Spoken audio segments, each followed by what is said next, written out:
Prince Edward, 57, and his wife Sophie, Countess of Wessex, 56, are thought of as the royal family's rising stars and were the first royals to speak out following Prince Philip's death in April. They are known to be close to the Queen, who deeply trusts them, and the Earl of Wessex is one day expected to inherit Philip's Duke of Edinburgh title. Why did Prince Philip pick Prince Edward for Duke of Edinburgh role?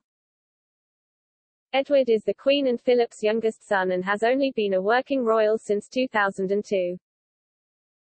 Unlike his older brothers, the Earl of Wessex cut short his career in the armed forces after university and dropped out of the Royal Marines in order to pursue a career in the arts. Edward worked in television production for several years before becoming a full-time working member of the firm and took charge of Prince Philip's prestigious Duke of Edinburgh award scheme following his retirement in 2017.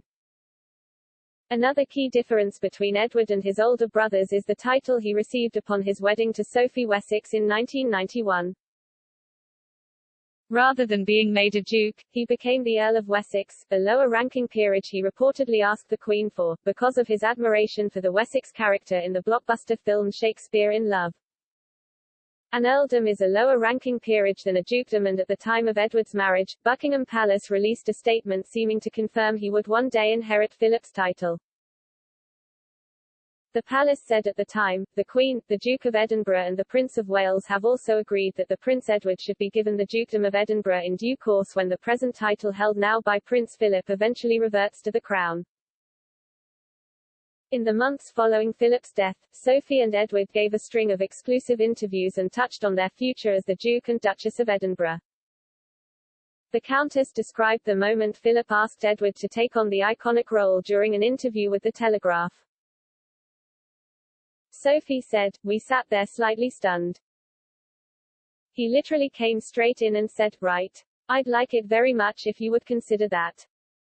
In the same interview, Edward shed light on why he may have been picked to take the role over his brother Prince Andrew, 60, who should have been the one to receive it automatically.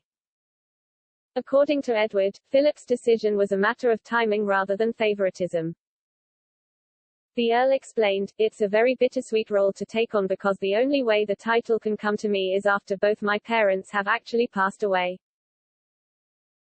It has to go back to the Crown first." Edward added, "My father was very keen that the title should continue, but he didn't quite move quickly enough with Andrew, so it was us who he eventually had the conversation with. It was a lovely idea, a lovely thought."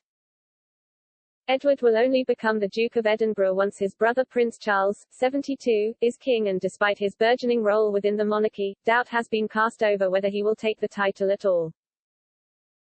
According to royal insiders, Charles is unlikely to give the title to Edward when he becomes king. One source told the Sunday Times, "The prince is the Duke of Edinburgh as it stands, and it is up to him what happens to the title. It will not go to Edward." Another added, "Edinburgh won't go to them, the Wessexes, as far as the prince is concerned." Charles has long been rumored to want to slim down the number of working royals there are once he is head of the monarchy.